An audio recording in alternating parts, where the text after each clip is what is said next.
অভিনব পদ্ধতিতে তেলের পাম্প বানিয়ে সাড়া ফেলেছেন গোলাম মুস্তফা।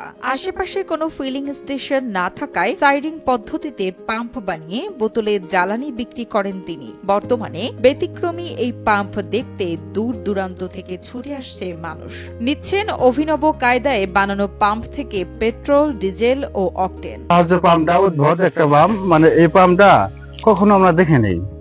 এই এলাকায় আমি প্রথম দেখতেছি। তেল ডেলি দিন বিক্রি করি 400-500 লিটার তেল বিক্রি করি।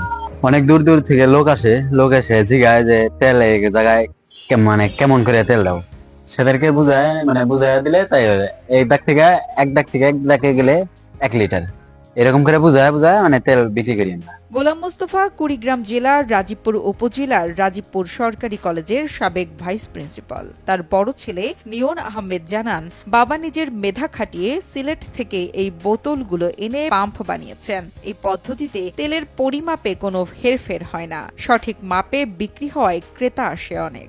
আমার বাবা গোলাম মুস্তফা রাজীবপুর সরকারি কলেজের সাবেক ভাইস প্রিন্সিপাল, তারই মেধার মাধ্যমে এই পাম্পটি আবিষ্কার করেন তিনি।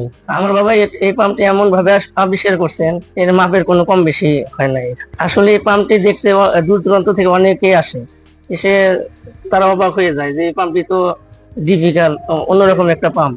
তারা আমাদেরকে জিজ্ঞাসা যে এই পাম্পটি কেমনে আবিষ্কার করলো, কিভাবে হইলো। জ্বালানি নিতে আসা গ্রাহকরা জানান, আশ্চর্য ধরনের এমন তেলের পাম্প তারা জীবনে প্রথম দেখেছেন। অসাধারণ এই পদ্ধতিতে এক দাগ থেকে আরেক দাগে আসলেই ভরা হয় 1 লিটার।